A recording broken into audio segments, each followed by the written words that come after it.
भगवान का नियम ही अलग होता है। अब एक ऐसी ही कहानी याद आ रही है, मैं बोलता जाता हूँ, तू सुनता जा।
मंत्री जी।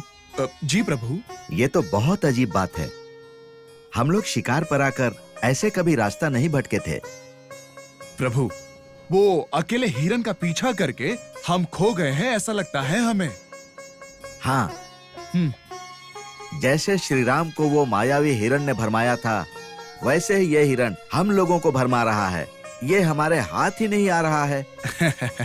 अब प्रभु, हमारे परिवार के सभी लोगों को हम नहीं आए करके उन्हें चिंता हो रही होगी, सत्य है ना? हाँ हाँ, चिंता करना स्वाभाविक है, लेकिन इस जंगल से निकलने का रास्ता ही हम भूल चुके हैं। ओह, अब तो सूर्यास्त भी होने वाला है। ये क्या प्रभु, उजाले में नहीं दिखने वाला रास्ता हमें अंधेरे में दिखेगा क्या? तो फिर अब हम क्या करेंगे? और क्या करेंगे प्रभु, अंधेरे होने तक सही रास्ते पर चलते रहेंगे। उतने में कोई गांव या कोई मंडप मिलेगा तो वहां रात बिताएंगे। सुबह होने के बाद कुछ न कुछ सोचेंगे। और अगर कुछ नहीं मिला तो? किसी पेड़ के नीचे रात बिताएंगे। दूसरा कोई रास्ता नहीं है प्रभु। ठीक है, ये घोड़े तो घास खा लेंगे, हम लोग अपना पेट कैसे भरेंगे? प्रभु, आप यही बैठे रहिए, मैं यहीं आसपास जाके कुछ फल वगैरह मिलता है कि नहीं वो देख कर आता हूँ। ठीक है, जाइए, जल्दी आइए। जी, आता हूँ।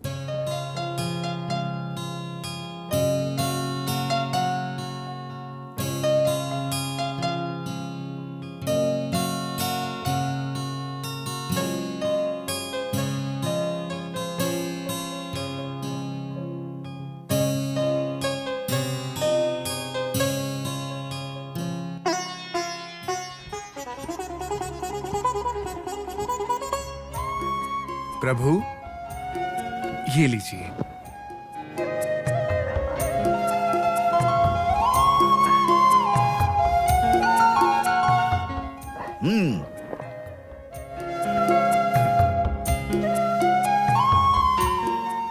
मंत्री जी।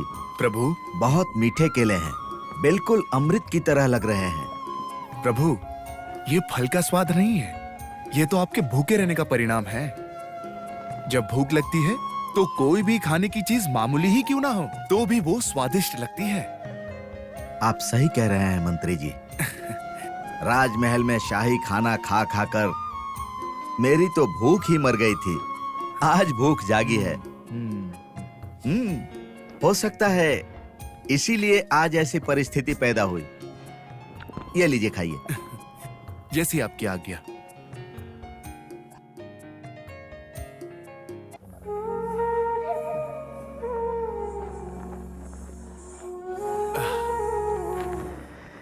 प्रभु, क्या हमारा यहाँ पर विश्राम करना उचित है? ठीक है मंत्री जी, आज की रात हम यहीं पर विश्राम करेंगे।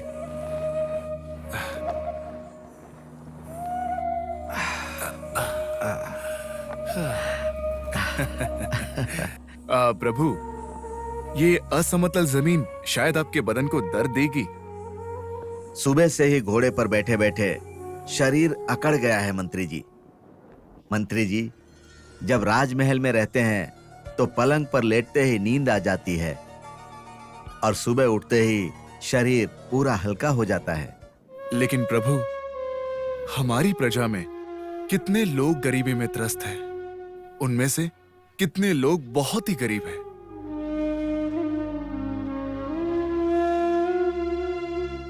एक समय का खाना भी उन्हें नसीब नहीं होता है प्रभु, और उनके लिए ये पृथ्वी माता ही सर्वस्व है। लेकिन निद्रा देवी बहुत ही करुणामयी है। जब वो विश्राम करने जाते हैं, उनकी गरीबी, परिश्रम, सब कुछ भूलने की मां निद्रा देवी में ये अलग सी ताकत है। सही कहा मंत्री जी। प्रतिदिन राजमहल का भोजन करके और राजमहल के पलंग पर आराम से सोने वाले हम शायद गरीबों का दर्द नहीं जानते थे, इसीलिए आज ऐसी परिस्थिति आई है। हो सकता है, और इतने प्रयास के बाद भी हमें भटकाने का शायद विधि का यही उपाय है। ये सत्य है ना प्रभु? अपनी प्रजा की सुख शांति की चिंता करने वाला राजा ही असली राजा होता है। मेरे पिताजी हमेशा यही कहा करते थे मंत्री जी। वही बात याद आ रही है। उन्होंने वैसे ही राज किया था प्रभु। मतलब आपके कहने का अर्थ है कि मैं उनके जैसा राजा नहीं हूँ? वो वैसा नहीं है प्रभु। आप थोड़ा और प्रजाओं का प्यार पालो, इसीलिए मैं बोल रहा था प्रभु। दोनों बातों का अर्थ तो एक ही है ना मंत्री जी? हाँ। ठीक है, अब से मैं अपनी प्रजा का दुख दर्द दूर करने का प्रयास करूंगा। ये तो आनंद की बात है प्रभु। चलिए थोड़ी देर विश्राम करते हैं।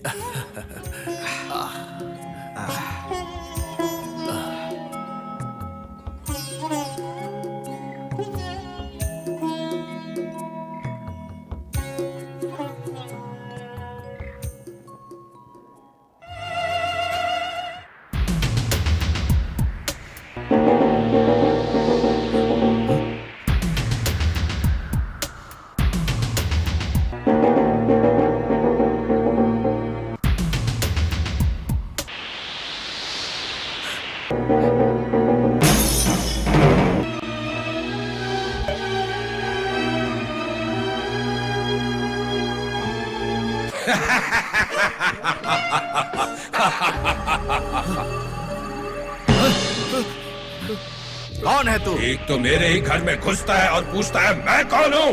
तुम्हारी हिम्मत कैसे हुई पूछने की? है, क्या ये तुम्हारा घर है? हाँ, ये पेड़ ही मेरा घर है। ये मेरा राज्य है, यहाँ तेरा घर है, बोलने का हक नहीं है तुझे।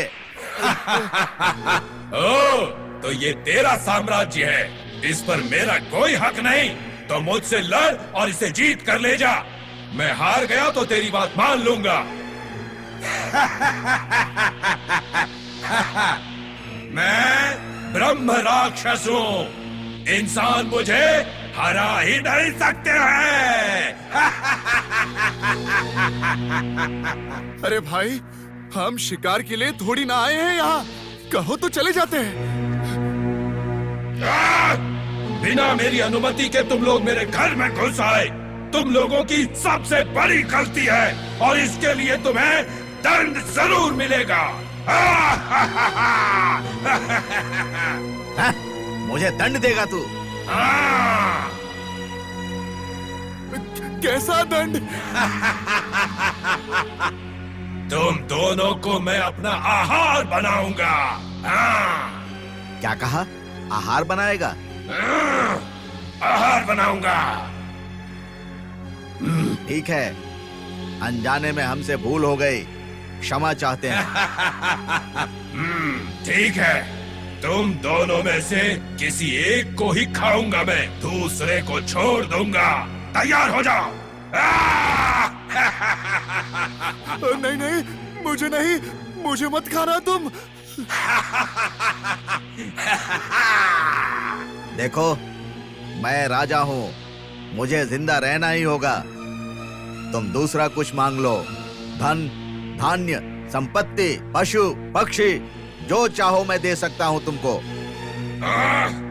अपनी जान के बदले में किसी दूसरे के जान की बलि देगा तू? दूसरा रास्ता नहीं है। प्रजा के लिए मुझे जिंदा रहना ही होगा। ए राजा, तू बहुत ही स्वार्थी है, तू नालायक है। अपनी प्रजा की क्या रक्षा करेगा तू? लेकिन एक रास्ता है जिससे तेरी जान बच सकती है राजा। अगले 1 हफ्ते के अंदर तुझे एक ब्रह्मचारी को लाकर मेरे सामने बलि देना होगा। हाँ। और वो ज्ञानी और धैर्यवान भी होना चाहिए, और उसके सर को तू अपने ही हाथों से मेरे सामने काटेगा, और उसके माँ बाप को भी सामने ही बांध कर रखना होगा। स्वीकार है तुझे ये शर्त? हाँ? स्वीकार है। तो अगर अगले 1 हफ्ते के अंदर तू एक ब्रह्मचारी को बलि के लिए लेकर नहीं आया तो तेरे राज्य को भस्म कर दूंगा। ये बात याद रखना राजा। हाँ? निकलो।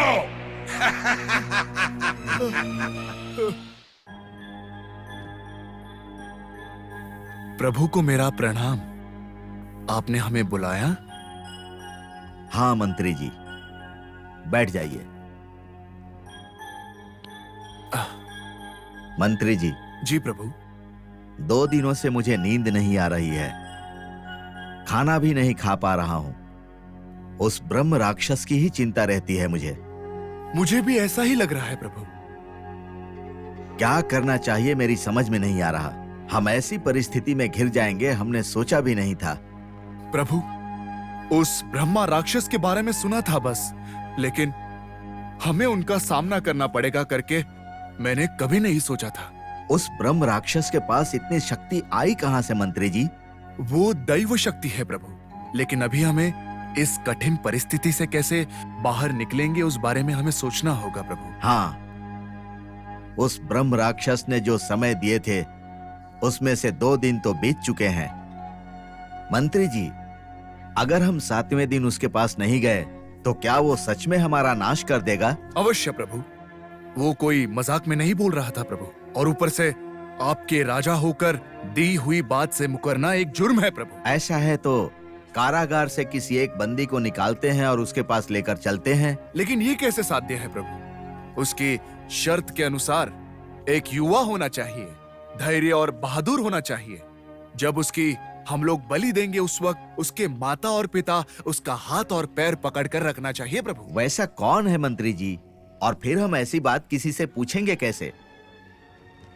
आपसे पूछा, सेनापतियों से भी पूछा, मेरे बंधु और मित्रों से पूछा, मेरे हितैषियों से पूछा, लेकिन मेरे बदले कोई अपने बेटे की बलि नहीं देना चाहता है। मैं उन्हें मुंह मांगी संपत्ति देने को भी तैयार था, लेकिन कोई भी तैयार नहीं हुआ।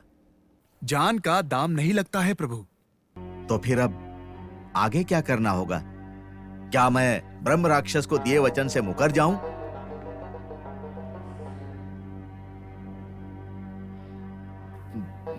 प्रभु, मेरे पास एक उपाय है। बोलिए।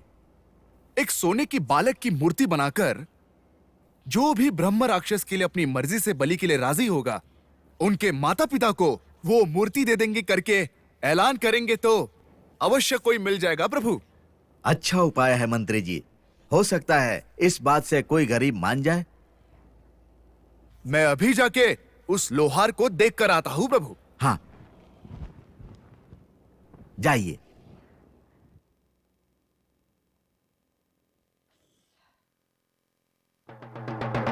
सुनो सुनो सुनो, हमारे राज्य के महाराजा को खाकर ब्रह्म राक्षस ने पूरे राज्य को नष्ट करने की धमकी दी है।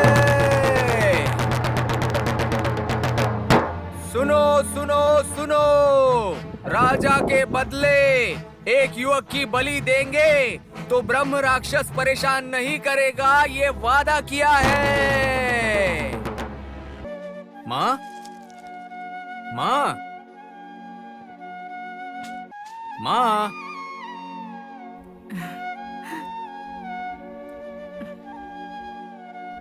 क्या बात है बेटा? मुझे बहुत भूख लगी है माँ।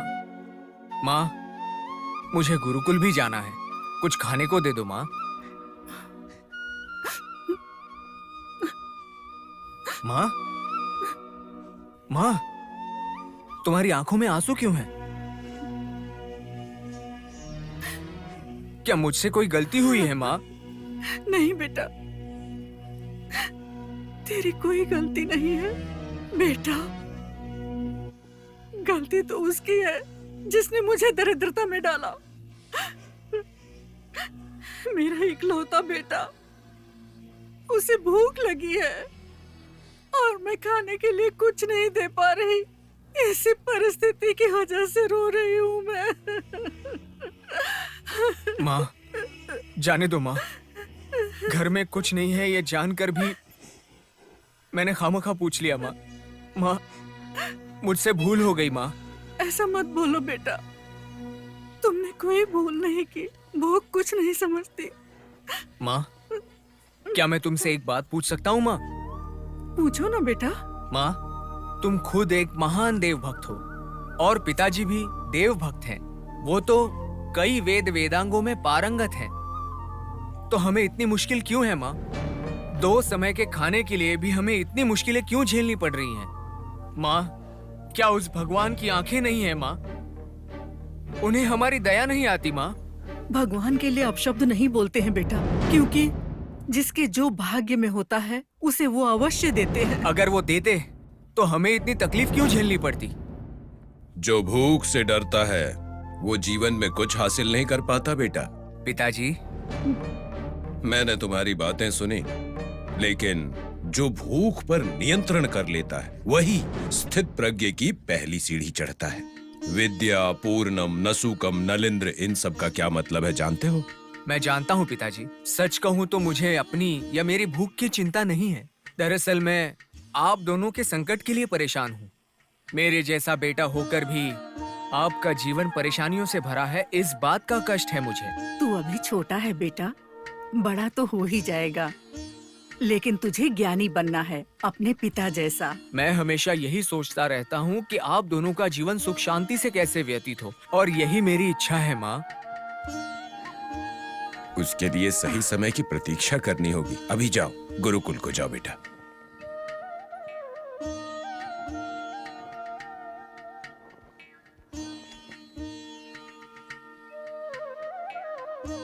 बच्चे ने कहा कि उसे भूख लगी है, लेकिन मैं उसे कुछ खिला नहीं पाई। कितनी पापी हूँ मैं। शांति रखो, शांति रखो। जहाँ गए थे वहाँ कुछ काम हुआ? हमेशा की तरह खाली हाथ। राजा के पास जाकर उनसे कुछ सहायता मांगे क्या? मैं किसी के आगे हाथ नहीं फैलाता। भूख से मर भी गया तो दुख नहीं।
तुमने फैसला कर लिया है तो हमें भी मानना होगा क्या? हाँ बेटा, तू अभी छोटा है, शिक्षा ग्रहण कर बेटा। माँ, मैंने सोच लिया है माँ। बेटा होने के नाते अपने माता पिता की देखभाल करना मेरा परम कर्तव्य है माँ। तुम्हारी अभी वो उम्र नहीं आई बेटा। तब तक के लिए तुम्हें पालने की जिम्मेदारी हमारी है। पिताजी, जातस्य ही मरणम ध्रुवम, ये आपने ही कई बार कहा था ना। कभी ना कभी नष्ट होने वाला ये शरीर अगर आज ही नष्ट होगा तो क्या जाएगा। बेटा, हमें अपना जीवन समाप्त करने का कोई अधिकार नहीं। मृत्यु को मैं कहाँ स्वयं ढूंढने गया था माँ। सार्थक से मरने जैसा सुवर्ण अवसर खुद चलकर मेरे पास आया है। बेटा, मरना स्वर्ण अवसर नहीं है बेटा। पिताजी, मेरे प्रति आपका जो स्नेह है उसकी वजह से आप ये कह रहे हैं, लेकिन आप ही जरा सोच कर देखिए, अगर किसी वजह से मेरी अचानक मौत हो जाती है तो आपको क्या हासिल होगा। इससे हमारी गरीबी तो मिट जाएगी और इसके आगे आपका जीवन सुख से तो बीत पाएगा। तू ही नहीं रहेगा तो हम कैसे सुखी रहेंगे बेटा। माँ, आज के बाद मुझे जन्म देने वाला पेट कभी भी भूख से नहीं तड़पेगा, इस बात का मुझे सुकून रहेगा। तुझे कभी पेट भर भोजन नहीं करा पाए और तुम हमारे सुख के लिए मौत को गले लगा रहे हो। ऐसा मत कर बेटा, ये जिद छोड़ दे। पिताजी, इतने ज्ञानी होने के बावजूद भी आप ऐसे मोह माया में कैसे रह सकते हैं। जो भी भूख को काबू करेगा वो स्थितप्रज्ञ होकर पहली सीढ़ी चढ़ता है, यही कहा था ना आपने। और अगर कोई जीवन के प्रति मोह को जीत लेता है तो स्थितप्रज्ञता की आखिरी सीढ़ी चढ़ने जैसा ही होगा ना। संजय, तू ज्ञान के आखिरी पड़ाव तक पहुंच गया बेटा। हमारी बात का कोई असर नहीं होगा।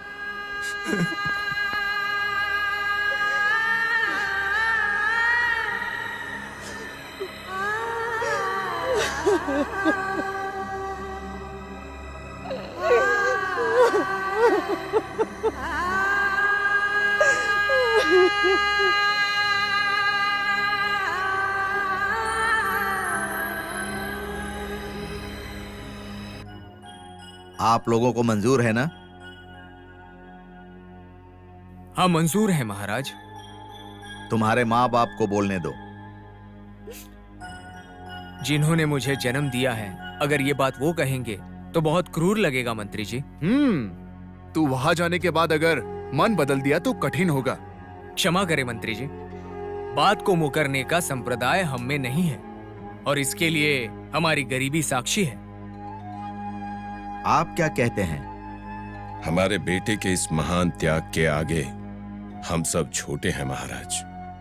मेरे बेटे की बलि चढ़ेगी इसका दुख तो है, किंतु इसका ये बलिदान हजारों सालों तक याद रहेगा। इस बात का मुझे गर्व भी है महाराज।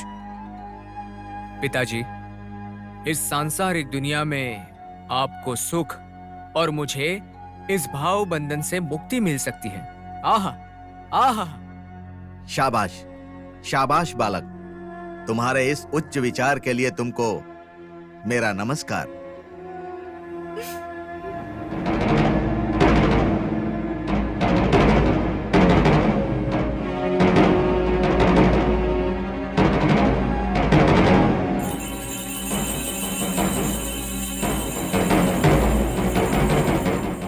राजा, कहाँ है मेरी बलि? देख, यही है वो महान ज्ञानी धीर। तो तुझे मरने से डर लगता है? नहीं। बोलना डर लगता है क्या? मुझे जीने से डर लगता है। लेकिन जीने से क्यों डरता है? सुख और दुख के इस चक्रव्यूह में घूमने वाले इस जीवन से मौत 100 गुना अच्छी है। और तो और मेरी मौत की वजह से मुझे मुक्ति मिल जाएगी और मेरे जन्मदाताओं की गरीबी हमेशा के लिए मिट जाएगी। इससे पुण्य का कार्य और क्या हो सकता है, बताइए। इसके इस त्याग के बदले मैं इसके माता पिता को धन, संपत्ति और मोहमांगी चीजें दे रहा हूँ। हे राजा, तेरे लिए सोना चांदी और ये संपत्ति और इस लड़के की जान एक समान है क्या? मोल नहीं है तो भी उपकार के लिए प्रति उपकार। उपकार, प्रति उपकार। कैसा अविवेकी है तू। संपत्ति देके जान लेने वाला इंसान अपना राज्य कैसे संभालेगा? तू अपनी प्रजा की रक्षा तू नहीं कर पाएगा। अगर तू बिना कारण मुझे खाने की बात नहीं करता तो आज ऐसी परिस्थिति ही नहीं आती। अगर इस लड़के की वजह से तू बच गया तो हजारों साल तक जिएगा क्या? अगर ये लड़का अभी नहीं मरा तो क्या ये हजारों साल तक जिंदा रहेगा? कितने साल तक जिएगा ये जरूरी नहीं है, कैसे जिएगा ये ज्यादा जरूरी है। ये लड़का तुझ पे उपकार करके एक बहादुर की तरह मरेगा और तू इसकी जान के बदले में एक कायर की तरह जिंदा रहेगा। तर्क मत कर। मैं अपनी संपत्ति के बदले अपने प्राण बचा रहा हूँ, तो इसमें गलत क्या है? तैयार हो जा। मैं तैयार तू हूँ। ज्ञानी है ये कैसे पता चलेगा? अगर तुम चाहो तो मेरी परीक्षा ले सकते हो। अगर ऐसा है तो मैं तुझसे कुछ सवाल पूछता हूँ। हाँ पूछिए। ठीक है, पृथ्वी से बड़ी चीज क्या है? माँ। और ये बताओ कि अंतरिक्ष से बड़ा क्या है? बाप। इस जगत में हवा से भी तेज क्या चलती है? हमारा मन। मनुष्य को सबसे ज्यादा क्या सताती है? चिंता। सबसे उत्तम दान कौन सा है? सर्वश्रेष्ठ दान है विद्यादान। सबसे उत्तम सुख क्या है? सुखों में सबसे उत्तम है तृप्ति। किसको छोड़े तो मनुष्य प्रिय हो जाता है? अपने गर्व और अहंकार को त्याग देगा तो मनुष्य प्रिय हो जाएगा। किसको छोड़ने से सुख मिलेगा? लोभ को छोड़ दिया तो सुख मिल सकता है। शाबाश शाबाश।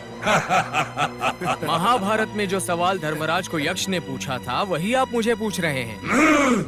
काट दो।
मैं एक गंधर्व राजकुमार हूं।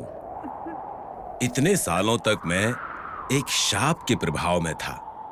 अब इस ब्रह्मचारी की वजह से मैं शाप से मुक्त हो गया। तुम्हारे इस उपकार को मैं कभी नहीं भूल पाऊंगा।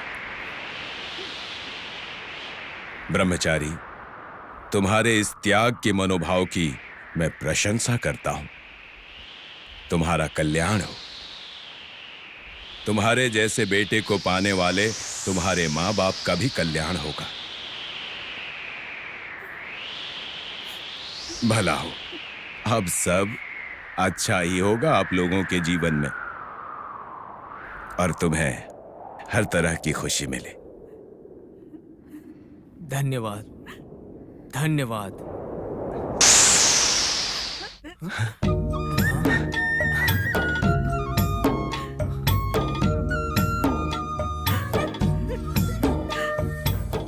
बेटा, तू तो सचमुच का ज्ञानी है। मैं तो बस तुम्हारे ज्ञान की परछाई भर हूं। बेटा, तुम्हारे सामने तो मैं बहुत गरीब हूं। नहीं नहीं, आपको ऐसा नहीं कहना चाहिए।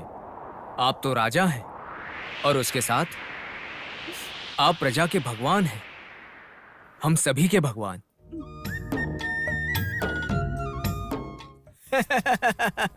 तो मैं चला।